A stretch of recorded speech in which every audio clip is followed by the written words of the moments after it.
السلام علیکم ورحمۃ اللہ وبرکاتہ۔ محرم جو اسلامی کیلنڈر کا پہلا مہینہ ہے، اس کی بنیاد مسلمانوں نے حضور صلی اللہ علیہ وآلہ وسلم کی ہجرت کو قرار دیا۔ 17 ہجری میں سیدنا ابو موسیٰ اشعری رضی اللہ تعالی عنہ کی توجہ دلانے پر سیدنا عمر فاروق رضی اللہ تعالی عنہ نے صحابہ کرام کے مشورے سے اور خصوصاً سیدنا عثمان رضی اللہ تعالی عنہ اور سیدنا علی رضی اللہ تعالی عنہ کے مشوروں کے ساتھ رسول اللہ صلی اللہ علیہ وآلہ وسلم کے واقع ہجرت کو اسلامی سال کی ابتدا قرار دیا۔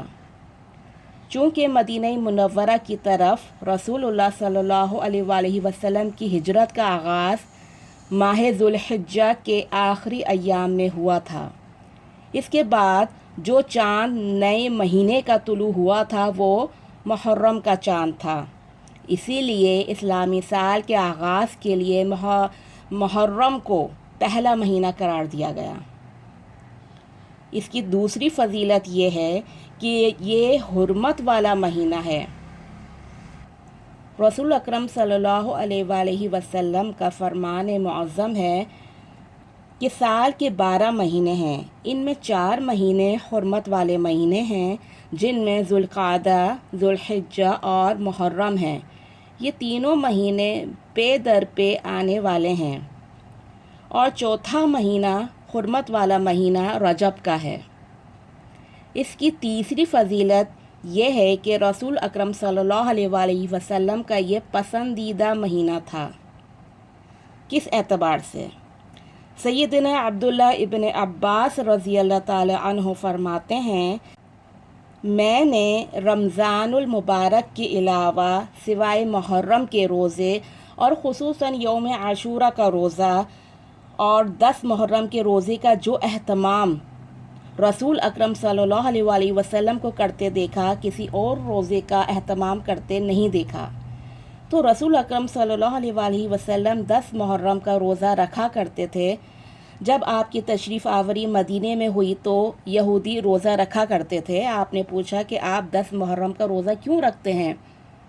تو یہودیوں نے جواب دیا کہ اس دن موسیٰ علیہ السلام کو اور ان کی قوم کو فرعون کے ظلم و ستم سے نجات دی تھی، اور فرعون کو نیست و نابود کر دیا، غرق کر دیا، تو ہم اللہ کا شکر بجا لانے کے لیے یہ روزہ رکھتے ہیں۔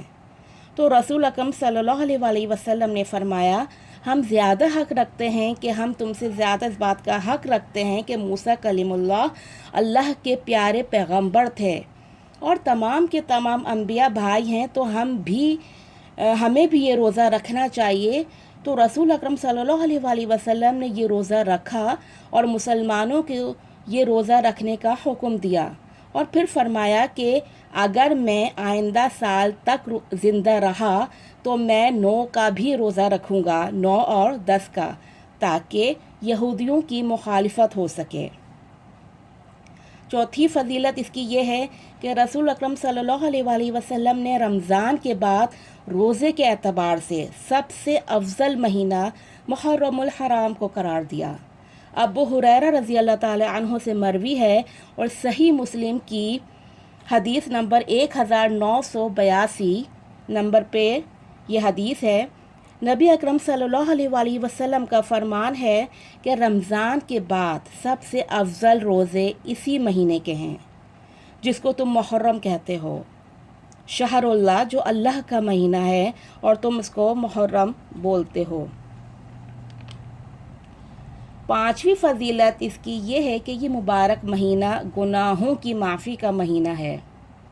اس اعتبار سے سیدنا عبداللہ ابن عباس رضی اللہ تعالی عنہ سے روایت ہے، جو صحیح مسلم میں 1162 نمبر پہ ہے، رسول اکرم صلی اللہ علیہ وآلہ وسلم نے فرمایا، جو 10 محرم کا روزہ رکھتا ہے تو اللہ اس کے ایک روزہ رکھنے سے اس کے پچھلے 1 سال کے گناہوں کو معاف فرما دیتے ہیں۔